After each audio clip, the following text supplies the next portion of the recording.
Music and Booze with Mo is produced and distributed by EatsDrinksTV, a service of the Center for Culinary Culture, home of the Cocktail Collection, and First Reel Entertainment, and is available wherever fine podcasts can be heard. The Center for Culinary Culture, telling the story of food and drink, one taste at a time.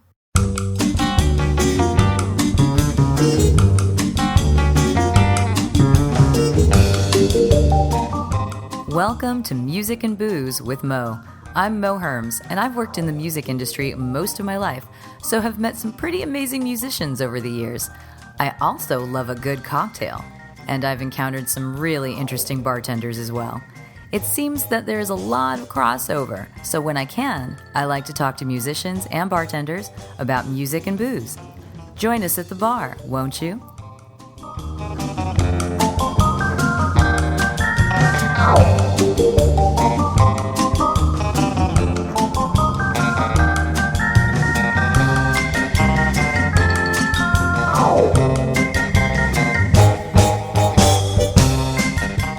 Music and Booze with Mo is brought to you by The Mermaid, an underwater oasis with tropical cocktails and more, located in the Little Tokyo district of downtown LA. Follow The Mermaid on Instagram at TheMermaidLA for a complete listing of hours, events, and more. The Mermaid LA is proudly woman and Latin owned, and you can visit them at 428 East 2nd Street in downtown Los Angeles.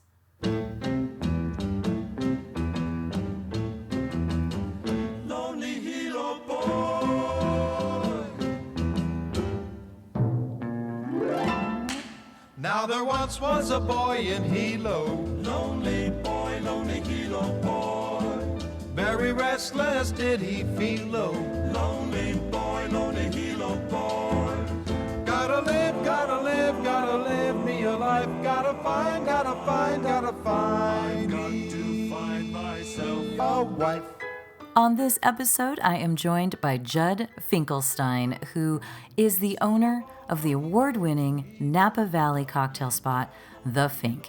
His family also is in the winery biz, and we'll talk about that more as the interview goes on. But he started DJing on the actual radio when he was 17 years old. We have so much to talk about, so please sit back and enjoy. This was a fun one, and I hope you enjoy it as much as I did. Turn the music down. No, I love the music. Do we clank the forks? We can clank. We can if only the glass wasn't all melting, we could clink the the ice. Drinking. Slurp. Can you slurp louder?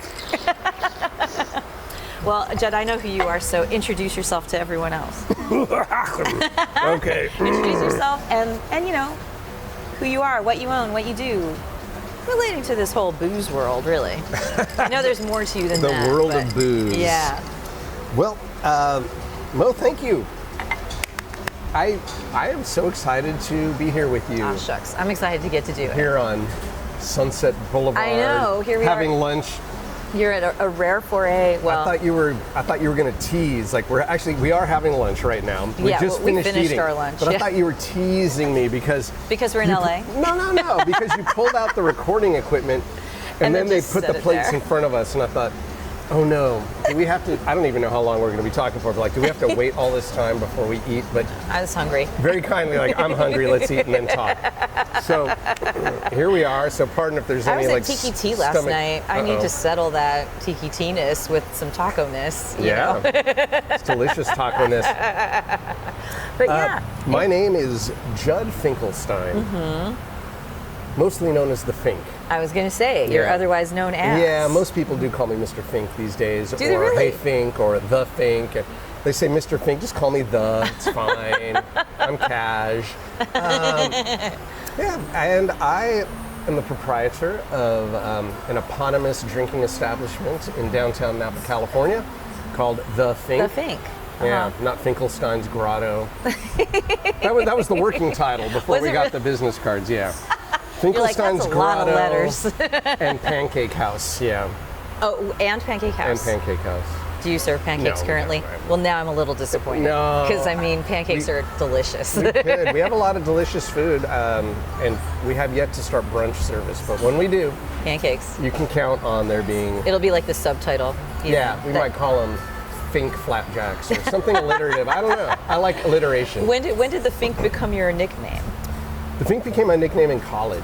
Yeah. So that's. I mean, Mo became my nickname when I was like 12. Is that Sometimes right? things just come and just stick, right? I'm, Fink is only great. recently getting to know you, so I don't even think I know what your given name is. I'm not That's gonna okay. I tell don't- the podcast, No, but I'll that's tell you okay. later. I would have just assumed it was Mo, but you just said nickname, so Oh, we'll yeah. leave it at that, and that's fine. So Fink since college. Fink since college because, and this sounds funny for a guy who operates a bar, and I grew up in the Napa Valley wine business as well. That's where I'm from, and my family's been in that business since I was, I don't know, a little kid. Yeah. For a guy who grew up in that world and now operates a bar, I don't drink that much, and I don't like the feeling of being drunk. No.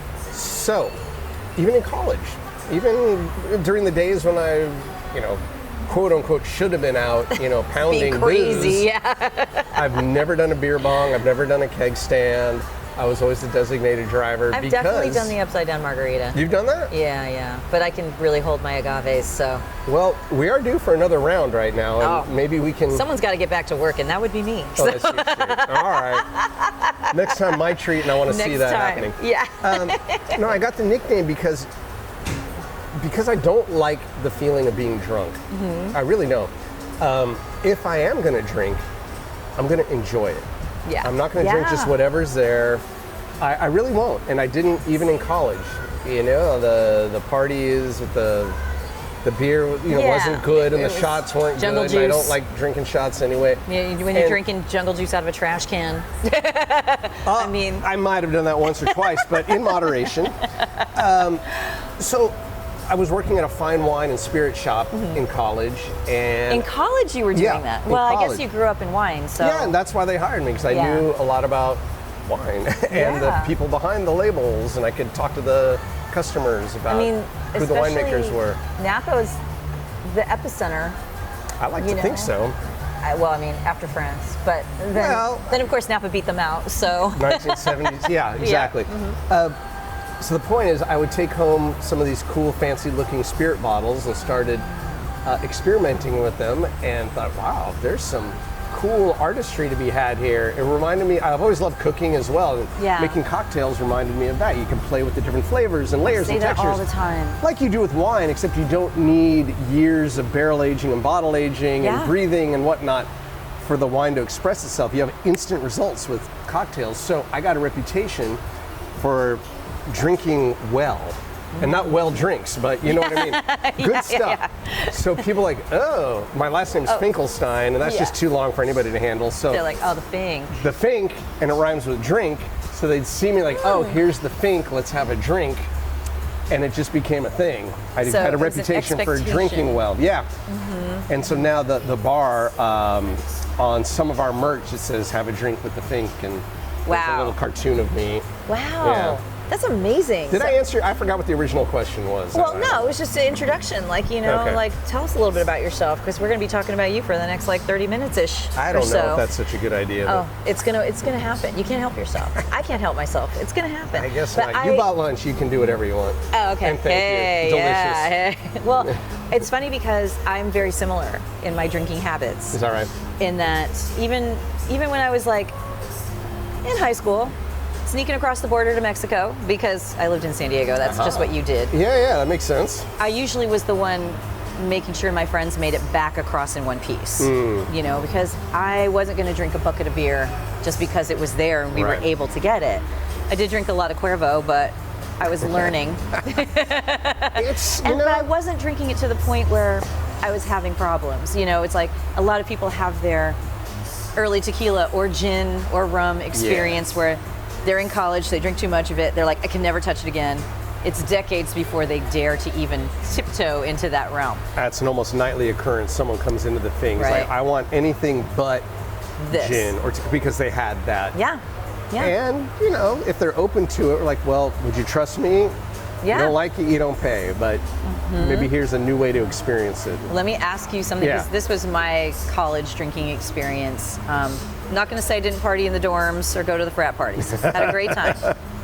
But I was never... And neither will I, and there is a certain university, a police record that might confirm that, but who knows? Okay. But I was the friend that people joked around they never saw drunk. Yeah, that's me. Right? Yeah. And I'm like, oh, I was. You just couldn't tell. You hold it or well. you were worse off or something. But we had our bar in Berkeley where they wouldn't check IDs. So that's where all the 19-year-olds were gathering to have a drink. And I'd go in there and I'm like, ooh, well, this is like a real bar. So I'm not going to be doing like shots of tequila in here. I should get a real drink. It's the 80s. I'm like, Yeah, what was okay, that? what's going to be a grown-up drink that I should get so they don't realize that I'm a teenager? That's pre-Cosmo. This If would you have said been- 80s, that's a little It's 80s. pre-Cosmo. Yeah. It's late 80s. So I'm wondering if I should guess or just let you Yes, tell no, me. now you seem intrigued, so guess. I'm really intrigued. So you're about 19 years old. It's 1980. Late 80s. Late. It's got to be late 89. 80s. In Berkeley. Berkeley. They're not carding, they don't care, but it is a bar. They make proper cocktails. Maybe not well, but they make proper cocktails. So this It wasn't like a dance club, nothing. It was a sit down and have a This is a cocktail. little bit before kind of the elevated Yeah. artisan spirits It's before that. movement. Even in Berkeley, where they Yeah, were that's what ahead I'm of the thinking. curve with the farm So to glass thing. probably, was it an old school drink, like a classic cocktail? Sort of? Sort of.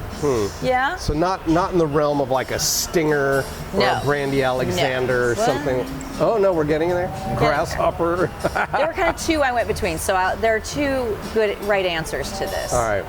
I mean, vodka is the perennial, but you seem like somebody who might have leapfrogged over vodka to Did, something yeah. a little I mean, more I started with tequila, so sophisticated. And what's that? I started with tequila, Okay, so. we're in the tequila. But it doesn't have tequila in it. Oh no, it's not. No. You know what? I don't want this podcast to be an hour. Why don't you just tell me what it was? I and I'll- flip-flop between two. Yeah. The Midori Sour, Oh yeah. Okay. which I wouldn't put into classic because Midori didn't really come around until like the 70s. No, but you know, that but that it's still endeared disco and era. engendered itself to the cocktail. And the Amaretto Sour. Okay. So those, solid. Those were my this is my grown-up drink. Yeah. I have a soft spot for Midori to this day. So were you sneaking into bars with your sophistication? Or were you just doing it all yourself? You know, I liked bars. Yeah. Like bars. Yeah. Even as a teen with a fake ID. I never had a fake ID. And I did have a good one. Did you? I had a really good Yeah, one. I never had one. A lot of my buddies like to go to these dance clubs, so of course I went because I'm like, I've got a yeah. fake ID, let me go. And I yeah. I again, went to those too. I had a great time, but I didn't drink at them. I felt so uncomfortable. I like sitting down. I like talking to people. Yeah. I'm not much of a dancer. I'm not a pickup artist Yeah. in any way. Like, it just wasn't my scene. I so, went with a group of friends, so nobody was like being each other's wing person. Oh, It would be yeah. more like we're going out to dance. So I'll tell you my favorite bar experience, and I probably was already 21 at this point. We saw, so I'm in Arizona, the Phoenix area. Oh, okay. And David Spade was on Saturday Night Live, and he's talking about his, I think it's been a while, so somebody might send a note and saying that's not the way it went, but as I recall, he was talking about his dad, who is somewhat estranged from, Oh, okay. but he grew up in Scottsdale. So, Oh, so he's I know on that. Saturday Night Live talking about his dad, who had a name like Pee-wee or something like that. Crazy name. Uh-huh. And he liked to go to a bar near the Scottsdale airport called, now we're talking 30 years ago, the Jet Lag or something like that. So That's a great name A if group it's of my true. more quote unquote sophisticated friends and I decided, let's go on a bar crawl and we're gonna make the Jet Lag our final stop. And we piled into I was in a band as well at that point, so our guitar player had this van so we could all pile in. And we hit all the quote unquote old people bars that we Yes. could find. Yes. We loved it. We're all, 21, 22. Went to a jazz club. Perfect time to go to we all those went places. to somewhere in the middle. We started off at this jazz club, somewhere in the middle, I don't remember. And we ended up at the Jet Lag. And at the jet lag, we asked if Pee Wee was there. Nobody knew what we were talking about. But you would not believe all these women who were probably, I mean, of course, to us they seemed old and probably their age now. I know, right?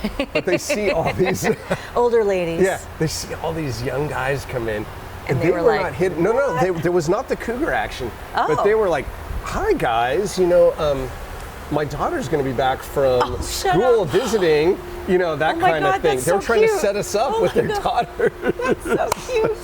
And like, okay, this is way more vibe than going to these dance clubs in like the college, Well, I mean, there's something to be said for going to a bar. Yeah. It's the classic third space, and going there and sitting there and having a conversation with somebody that's like a nice conversation. I mean, obviously, for both of us, when you're younger, especially if you start chatting somebody up, maybe sometimes there are expectations, but more often than not, I don't think there are.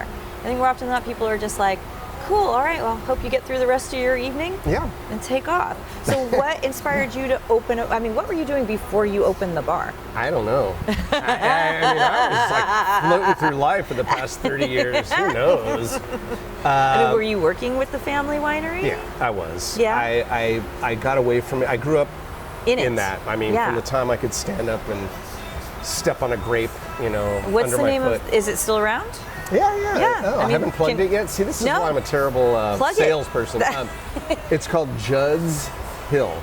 Judd's Hill Judd's Hill. is the name of the .com. vineyard. Okay, Yeah. so if people are up in Napa, it can be one of the stops on their Absolutely. their tasting thing. Award-winning hospitality, wine tourism, global award, all that stuff. Amazing. Not just wine tasting, but we do call it our bottle blending day camp, where we show you how important it is to blend wine and how you blend wine, and you'll actually blend wine, and when you come up Wow. with your favorite, we'll bottle it up and put your label on it, and you get to take it home. Oh, We do wow. all sorts of cool experiences, not just. Although our Check it regular out. tasting's pretty nice too, because we're in the middle of a verdant Napa Valley vineyard, and it's beautiful. It's kind of classic, right? Yeah. I mean, what you expect when you go. So that was your whole life. That was wine. pretty much my life. My degree has nothing to do with wine or booze, but it's television production. Oh, really? It is. And so, were you thinking you might escape the family business Yes. and into entertainment? Yeah, growing up in Napa Valley, Yeah. I'd had enough. I mean, it's lovely and it's a beautiful place, but for an 18-year-old, there's nothing there, and I had So to where get out and see the did you world. go to school? Arizona. In Arizona, Well, so you the studied it Walter there. Cronkite School of Journalism and Telecommunication Oh, at wow. Arizona State University. Oh, wow. And you have to say it like that, because if you say You do. ASU, you're like, party. But You went way more whole hog than me, because I was determined to be a journalist myself. Yeah. And that's why I went to Berkeley and did mass communications Got it. and a couple other things. But then I didn't quite make it into the grad school, journalism school, because I had got sucked into radio, doing news initially. Oh, really? But I was already a music nerd, and I fell so in love with the music side. Yeah. And I just flipped my life, and I'm like, this is what I'm going to do the rest of my life. So I'm going to do the music stuff. And That's how I stayed in Berkeley for so long. I stayed on I think it's radio. wonderful, and it seems like you briefly we were talking before recording, and it sounds like Yeah. that treated you well, and you Oh, really enjoyed it. Still work in music. I love it to this Exactly. day. I kind of thought I might go that route too. Well, we haven't talked about this, but I also You started bands, or you were in bands. I was in bands, yeah, from high school. But I also started radio work in high school as well. I did was you? a Sunday night DJ at 99.3 KVYN, Napa Valley's hit music station. This is your bud Judd keeping you company before you set that alarm for AM Monday. Your Bud Judd. Come on. Oh, that's good. One of the I other know. DJs suggested Dr. Judd Love, and I'm like, No. that's a little much for a 17-year-old. Seriously. So they actually let you on actual radio. Real radio. I started Thank you. kind of, sort of like an intern at the station, because it just And they're interested like, me. This kid's funny.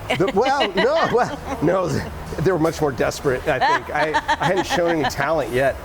Their morning man had come to talk to our telecommunication, the margarita got to me, telecommunication class at high school, which is cool that our high school had that. Yeah, that's really cool. I you did said if radio in anybody- high school too, but You did too? it was more What like was the. yours? I was down in San Diego, but it was more the Beverly Hills 90210 version, where it was just broadcasting to the campus, which was great. You know, I was there at like 7 in the morning. School didn't start until like 8, but my dad taught at the school, so I had nothing else to do. Oh, you came with him to school? So I came with him to school, got and I on would the just mic. play music in the morning. Get How on the fun. Yeah, totally. So you Well, no, I met this so person that got sucked into radio. The morning man said if anybody wants to come down and see how it's done and, you know, just observe. So I went down the next week and I asked if there were any available jobs Internships or whatever. And they said, yes, as a matter of fact. Can you start next week playing at 6 a.m. on Sunday mornings? My voice wouldn't be on the air. I would be placing the vinyl record on the turntable of the Casey Kasem Top 40 Countdown, which came every week on vinyl. It came on vinyl? It came on I vinyl. listened to that religiously. Well, if you were in Napa and it was, I don't even remember if it was that particular Sunday, because I think I did it maybe 2 Sundays. Yeah. And then I had to flip the camera, or put it to the news break, flip the record over and start it again. And then after the first week or two, their Sunday night person was gone, and I got a call from the program director. I had no experience. Like, can you do Sunday nights on air? Let me give it a shot, and I was so terrified. So what was the format? Nothing that a 17-year-old would be that interested in. It was mostly adult-oriented album, rock. Did they just tell you what to play? Rock-ish. Yeah, I mean, I just followed the format. It was all there. But there had to be something during that time that, even if it was for like older folks, that you kind of like, this song's not so bad. You know, I got that. I was allowed to pick the oldies. There was like at 20 after the hour and 10 till the hour, the blue dot in the color coding system came up, and that meant oldies. And in there, I could pick anything I wanted. Ooh. I was free to pick any oldie. And were you already into oldies at that point? Yeah, I mean, I like things. Because I know you like a retro vibe. You have an aesthetic. Yeah, at that time, I mean, what they had there at the station, I seem to recall like getting The Doors or Cream or. Those were the oldies? Those were the those were the oldies. They're still the oldies, I guess. Yeah, I know. They feel like they they've weren't always that been old then. I found an island in your arms, country in your eyes. Arms are chainless, eyes are lined. Bring on through to the other side. Bring on through to the other side. Bring on through. Oh yeah!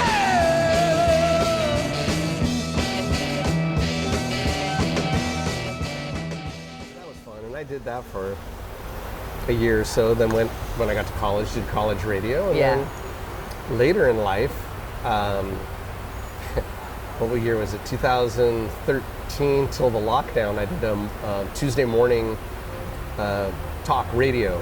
Oh, really? Back in Napa Valley at KVON 1440. Wow. Judd's Napa Valley show. That was talk radio. That was talk radio, and I like that because I got to do what we're doing right now. Yeah. I would invite people who were part of Napa Valley's fabric, whether they were winemakers, chefs, artists, entertainers. But if they were just part of the Napa Valley it's a community thing. I love that. I would be able to sit down with them for an hour and look at them, Yeah. eye to eye and have a conversation. I loved it. love We kept that. it light.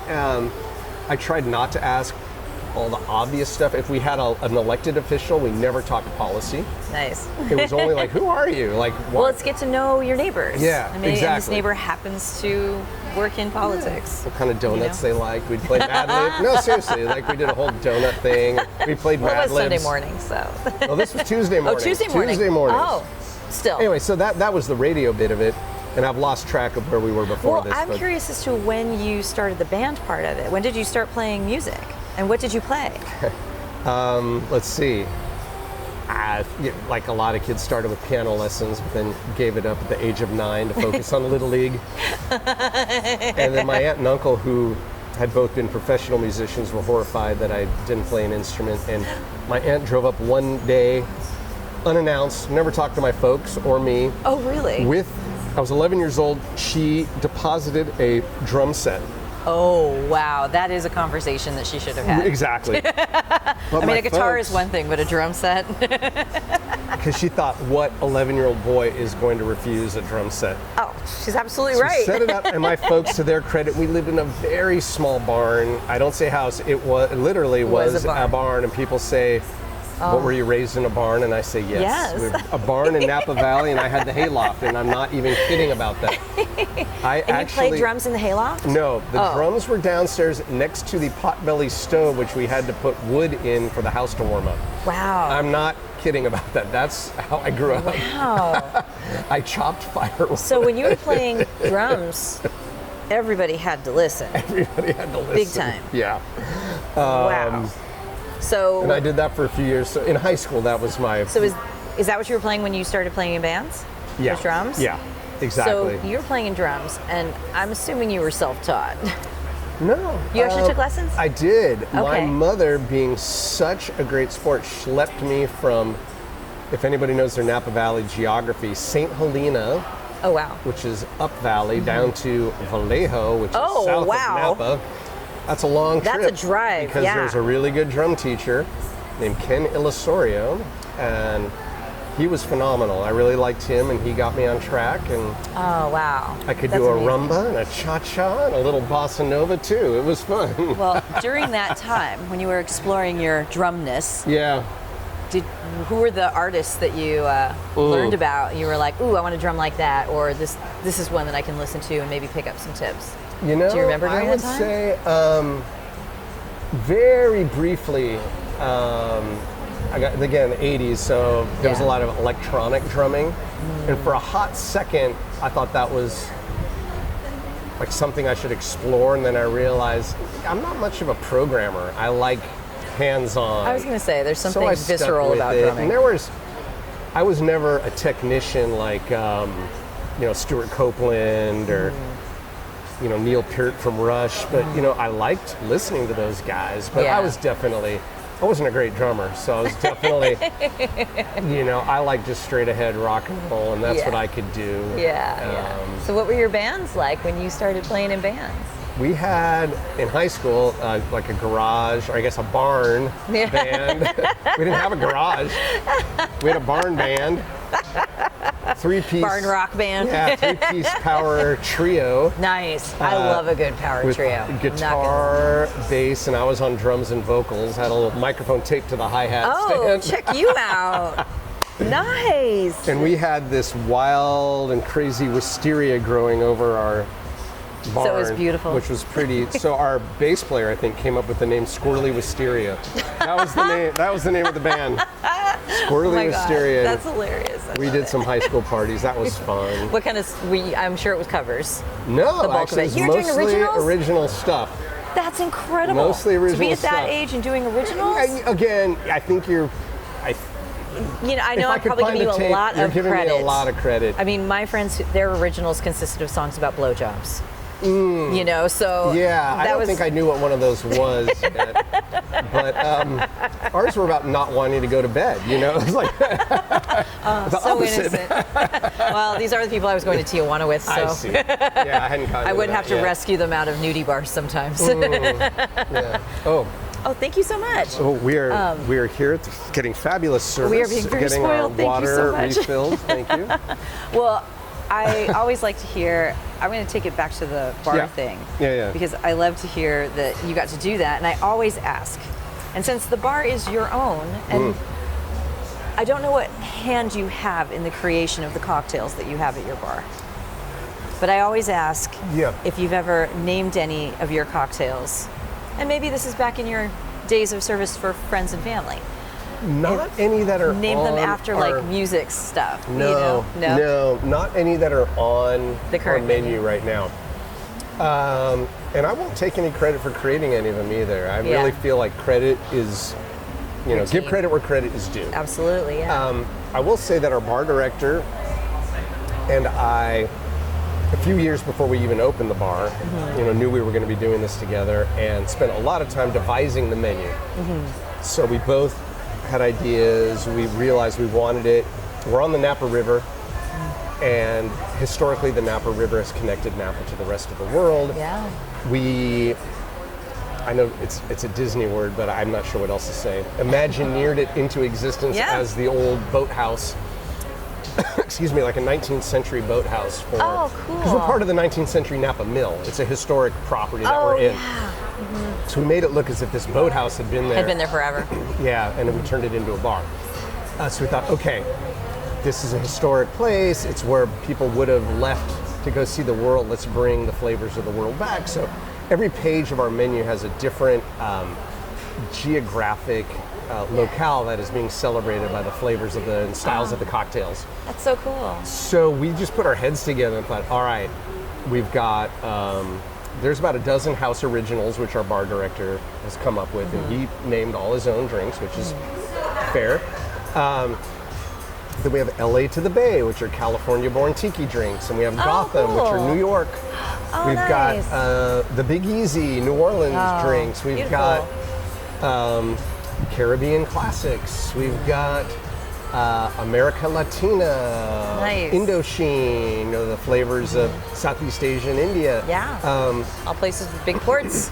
You Exactly. know? Well, that's it. And drinking styles Yeah. and flavors. Oh, that's so cool. What a wonderful idea. Yeah, that's been a lot of fun. Now, you know, way back, of course, I've created some drinks here and there. My mother comes from good Eastern European stock and likes her vodka, and my dad and I created a drink for her called the Vodka Bunny. Her name's Bunny. Oh, Bunny that's so Finkelstein. Oh, that's And it's a very perfect. citrusy vodka drink. So we haven't put that on yet, and maybe we should do it for a special around her birthday. Yeah. I remember naming Take a advantage drink of that.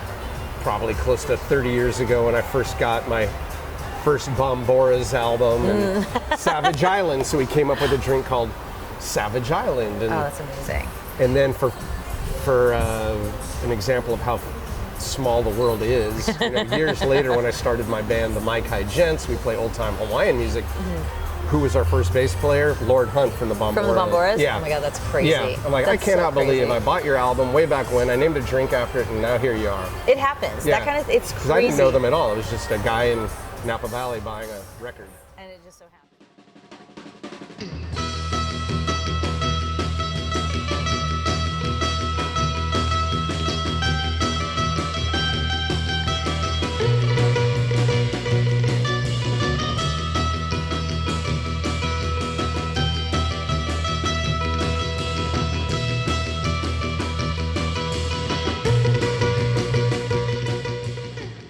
So to roll back a little bit more. Okay.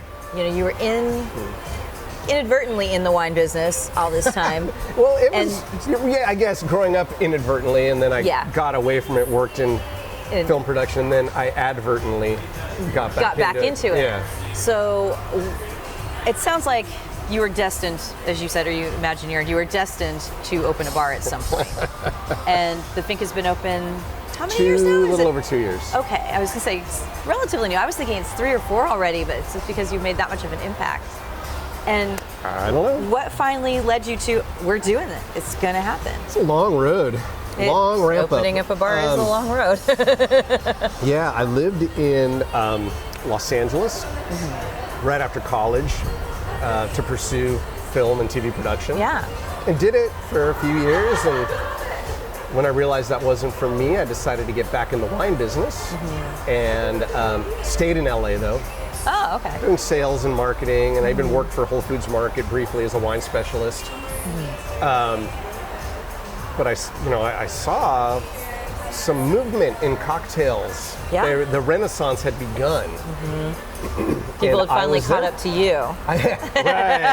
I was there for it. Well, took a while in in 1996, Yeah. I threw at my parents' house in Napa Valley. I don't know where they were. They were out of town or something. I mean, I was an adult at that point. So Yeah, that was, yeah.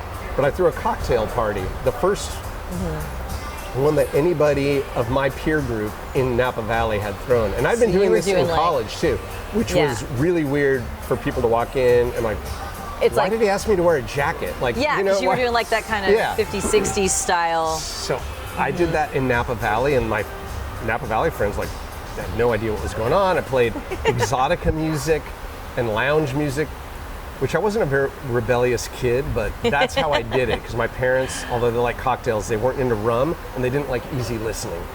And here I was pouring rum and playing lounge music. So you were secretly listening to the Bomboras, but then to upset your parents, you were listening to for the cocktail Martin parties, Denny. you had to put on Martin Denny and Combustible Edison and stuff like that. That was how I rebelled. But anyway, so but it made me realize there was nothing going on in Napa Valley. You could get the best wine in the world. There was no cocktails to be had. You know, and some of those Yountville restaurants had some nice. They had a couple nice cocktails maybe on the menu. Well, and nowadays, but it wasn't the same. That again would be like 2000s. But you're talking about the 25 90s. years ago. You know, a few years after this cocktail party, where folks' minds were blown that I'd put some research into these drinks. We're making these drinks. I started a group when I moved back to Napa Valley to get something going. You're right, there were these beautiful restaurants with beautiful bars, but there wasn't a lot of programming around them. So I started a group called FOAM, Friends of Ardent Mixology. Ooh, Napa nice. Valley's Cocktail Appreciation Guild. And for 20 years, we would meet, and it was a coat and tie affair or elegant evening attire, and we would have a guest speaker come. It could be a bartender, a distiller, a brand ambassador, somebody like that, an author, talk to us about whatever the theme was for the night. It could be Italian spirits, it could be cocktails from the garden in the spring, you know, something like that. And we'd get an education. It was a lot of fun, and people would always say, "When are you going to open a bar? When are you?" I became like Mr. Cocktail. I'm like, "Oh my God, I need another business. Like, I need a hole in the head." Yeah, and I know, I've got enough friends in the restaurant business. You know, this is it's a lousy not business. easy, yeah. However, I don't know if it was a midlife crisis or what, but I reached this point, like, you know, I'm not getting any younger. And if I were to do something outside of wine, to make my own, I think I'd like to do something. I didn't get out of the wine business, but I just felt like I wanted to do something more. So my brilliant wife, the MBA in the family, that's very good about distilling things down. Basically got her big, I'm playing charades now, making wild hand gestures in the air. Like the dry erase board type like a thing. giant Post-it notes. Oh, What are you good at? What do you like to do? It's like the murder board on TV shows. What are you good at? What do you enjoy? What's a viable business, right? Wow. And we just kept narrowing it down to, well, I am good at and enjoy hospitality. And I've done that for the winery for quite some time. We've won some hospitality awards, and I love being in front of people and talking to people and meeting people. Okay, and cocktails. That was on the what do you enjoy? Okay, hospitality and cocktails. I guess that's a bar business. I've been, studying bars now for decades. Started interviewing kind of folks up and down California, friends about who are in the business. Like, what have your experiences been? And running some numbers. How does this all work? And she gave the thumbs up. She's the business person. It's like, done right. Okay. And because of and Napa Valley, by the way, we saw a lot of bars come and go. It's known as wine country, and people did attempt to open some nice places. And the big sticking point that I found, none of them were local people. And you've got to be. Napa Valley, even though it's a world destination, if you're not at the door shaking hands and kissing babies and knowing the locals, your neighbors, it's just not going to work out. You're talking about Napa, which is a smaller town than, say, LA. Yeah. But I can tell you it's the same in Los Angeles. People have to be around. A friend of mine, he owns a dive bar in Hollywood that's been around since like the 40s, but he's owned it since the 90s, I guess. And he would always say, we always do better when I'm around. Yeah. And it isn't because the bartenders are misbehaving or anything. It's just because people like to know the owner. They like to meet the owners. It is so true. They like to have that association. My voice is going there. To get that water. Someone spiked my drink. But you're absolutely right. You have a connection to it now because you actually met one of the people who runs the spot or one of the people who's invested in the spot, and they're there and they care. And so you just showed up and you're like, oh yeah, and I met one of the owners and they were so cool. It was a really nice time. I had a great conversation with them. Makes and now all they the feel more involved. Yep.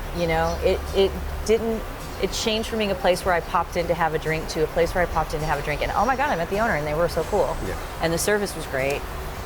And now it's another home away from home spot. I may be sitting in Los Angeles talking to you right now, but when I'm in Napa, yeah, every night I am there. I put on my coat and tie because that's what the Fink wears. That's the Fink's outfit. Yeah.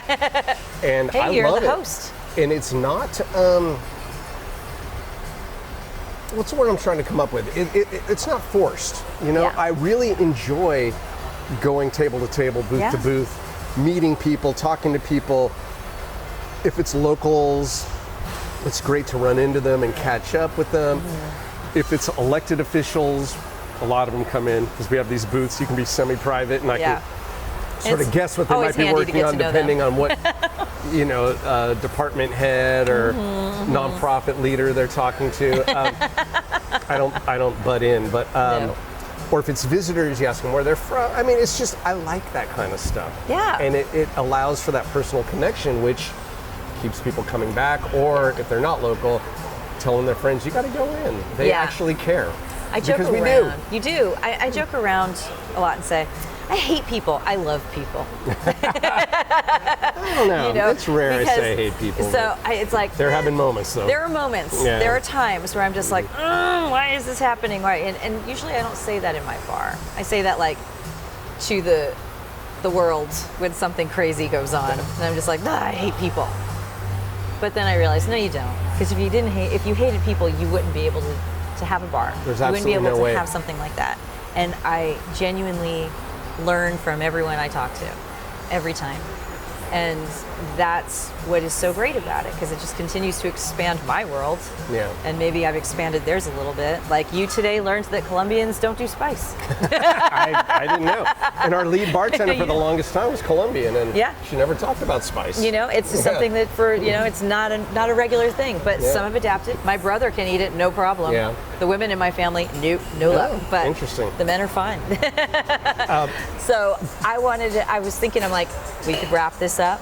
I know I have to get back to work, probably you do too, but there's so much I got nowhere to go. we I could got another talk couple about. hours. Let's You keep got a talking. call in like 20 minutes or something. Oh, I do? Okay. You do, yeah. Oh, dear. So, Okay. So I'm gonna pull the keeping you in check. Well, if I could just say this really quick about Yes. the Fink and what I think can make any bar or restaurant put them on the road to success is having that hospitality heart. Yeah. It's not just a place to do business. It's a place where you welcome guests and make them feel comfortable. And we had a good position when we opened. And I don't mean to toot my horn, but it's just to prove a point. I was already in hospitality and Yeah. had a bit of a reputation as Mr. Hospitality Napa Valley from the one. I have a sash actually that says that, given to me by the I Napa love that. Vintners. You know, Oh, it's that's like awesome. I am Mr. Hospitality, and our bar manager was already known as like the guy in North Bay and Napa. He'd been written up in the Chronicle, part of Michelin star and James Beard team. So when people heard we were doing a thing together, they were like, they "Aw." came out of the woodwork to work with us. So we were able to staff the place with people who were already at the top of the game, who understood hospitality. Yeah. So unless there's extenuating circumstances or we are completely crazy in the weeds and Yeah. something's down or we're short a person, Yeah. and we're scrambling like heck, you're going to get greeted whether we know you or not. You are going to be taking care of whatever your requests are. And then if you have odd requests, we're not even going to talk smack about you Yeah. after, because we understand that that's why we're there. We're there to create a happy, welcoming place for you. And if you want, a skinny margarita, hold the tequila, add the tomato juice. Oh, we don't have tomato juice. Add cranberry, and basically you've ordered a completely different. We're like, we've got that. You got it coming right up, and there's not even going to be eye rolling at the bar. Like, we're there to make you feel comfy and happy, Well, and it's, that's again, hospitality. The third space. It's that creating it's the a third haven. space. I believe very much in the third space. Yeah, be it a that's- bar, be it a cafe, be it a library, be it a record store. I believe in that third space, and there's always community at that third space. It's a home. Because even if it's a library where everyone's supposed to be quiet, you still talk to librarians sometimes because you have to find a book. Yeah. They still recognize you because you come through there. They say like, oh, hey, even if it's quiet.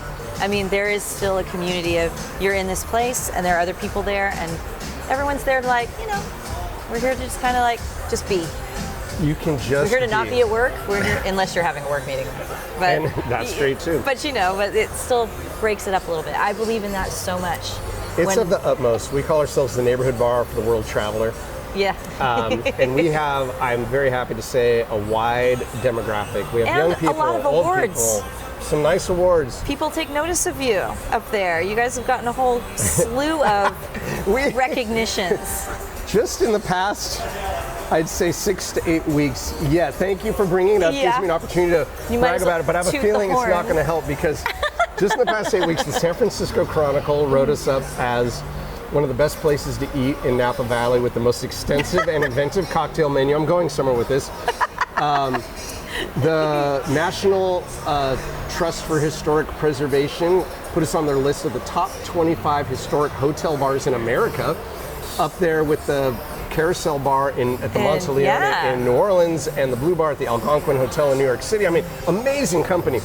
Eater SF said we are best late night bar and bites in Napa, as well as one of the top 14 destination restaurants in Napa Valley, because our food is great. Nice. We make everything in-house.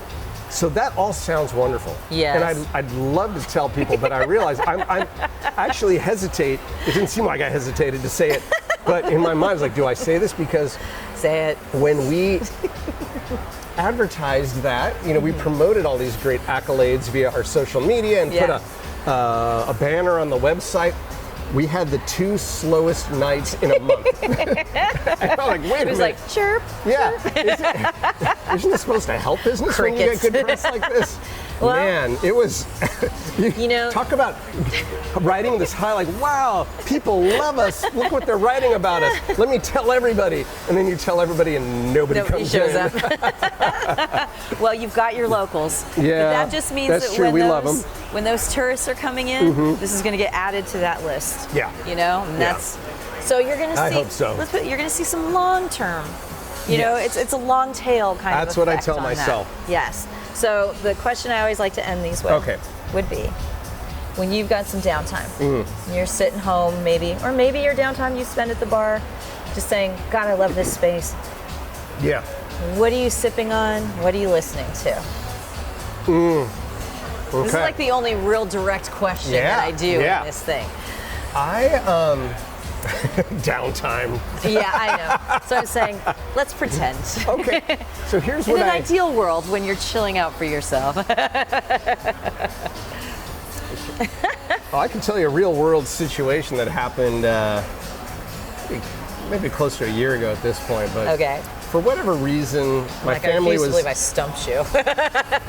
well. So your Because family was... I listen to so many different styles of music, Yeah. and I Do drink. a pairing I'm not. for me. So my family must have been out of town or something. I was alone. It was a Saturday. Bar was open, but I saw we were fully staffed, and I was just feeling kind of like I wanted an adventure of some sort. That's what I was feeling. Oh. And I thought, you know, I really have not. I don't get out. I really don't get out. So I thought, here's my chance. There's a couple places in the East Bay bars I've been hearing about. It's supposed to be pretty cool. I'm gonna go do some research and development. And I got in the nice. car about 7 p.m., started driving to the East Bay, Berkeley, I think it was, or I don't Berkeley, remember, Albany, Oakland, yeah. somewhere over there, Albany maybe, yeah.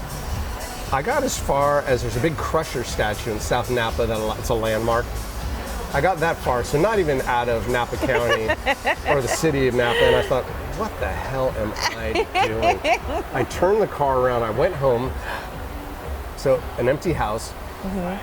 This is what I do in my downtime. Okay. I ate cold chicken from the fridge over the sink, standing up, and then I approve of flopped this, down on yeah. the sofa and watched Hulu or something. So that doesn't answer your question about what was I drinking or listening to, but that's my downtime. That was your downtime when you So, had that. So let's say you listening had to- swapped it too. Yeah, listening to lately has been kind of like, maybe it's the influence of my daughter who's a guitar player, but kind of some guitar-driven jazz like Wes Montgomery. Oh, nice. Yeah, really been enjoying listening to Wes Montgomery. I can't believe, you know, I knew a little bit of him growing up because he's been around forever. Yeah, But I don't really But you hadn't dived put it in. on. Yeah. Yeah. Bill Evans. I like just jazz of that nature. Although I like bop, it can be a little frenetic. Yeah. But I find Bill Evans, Wes Montgomery just kind of calms everything right down. And then what's the drink? The drink, it rotates. You know, I don't drink that much at the bar, and even rarer at home. Yeah. Since opening bar, my drinking has gone from not that much to even less. But if I'm at the bar, maybe 2 or 3 times a week, I'll ask the bartender, I'm in the mood for something, and I let them drive it. And I'll say, look at Manhattan Family. Oh, Or I need okay. something crisp and citrusy as a refresher. And I warm like to out. see if they're going to give me a classic, if Yeah. they're working on something. And then I'll sip on it for about 90 minutes. It takes me forever to get through a drink. So I'm sorry if I'm disappointing you without any No, not specifics, at but I all. like to see the creativity that our bar staff is I love that. displaying. That's great, because also you're sitting there having an intimate moment.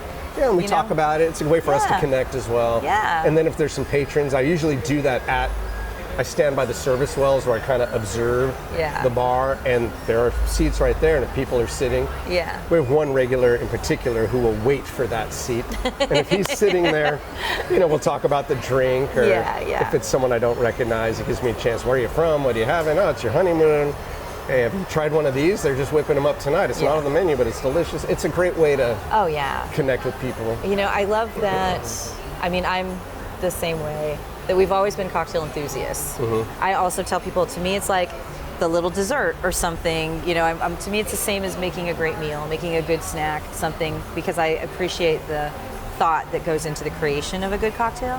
So when I first heard that term, cocktail enthusiast, I'm like, yeah, I know that sounds kind of corny, but that perfectly encapsulates who I am. Why not? And what I enjoy, because I'm never going to go somewhere to get wasted. No. And if I go somewhere that I haven't been before, I will often tell the bartender, okay, I'm going to try like 4 or 5 of these drinks. I am not going to finish any of them Yeah. because I don't want to die, but I want to try them all, and I don't know when I'll be back here. And I don't want that bartender to think I'm like, well, that's not good. So I just tell them that from the start. I give the same preamble. That's funny. I was like, I'm so excited to be here. I've heard great things. I'd love to try This, one or two things off the menu, or something that maybe you're working on that you're Yeah, proud of. yeah. And don't be offended. I'm not going to finish any of them, Yeah, but I'm really excited to try the yeah, drinks. yeah, because you're like, you gotta keep yourself standing, Well, Judd, thank you so much for Mo. doing this today. It was super fun. Totally fun. Is there any website, socials, etc. you All want of to it. throw out? All of it. The Fink Napa Okay. on everything. On everything. .com, Instagram, Facebook. Easy. I think there's even a YouTube channel, although there's not. We don't have a lot.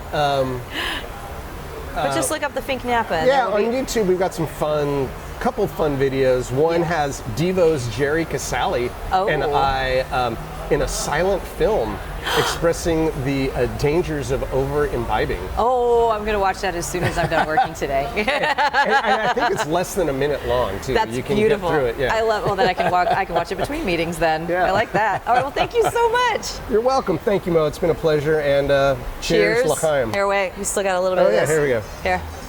You L'chaim. I will salute. Salud.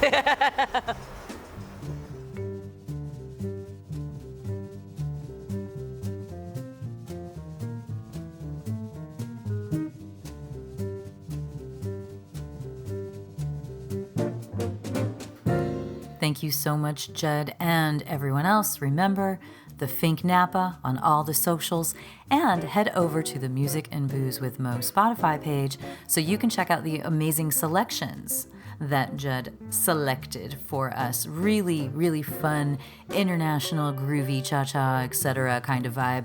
You'll dig it, and you'll want to have a martini probably, or perhaps a Manhattan while you're listening. And thanks again to Judd. I hope you all enjoyed it very much.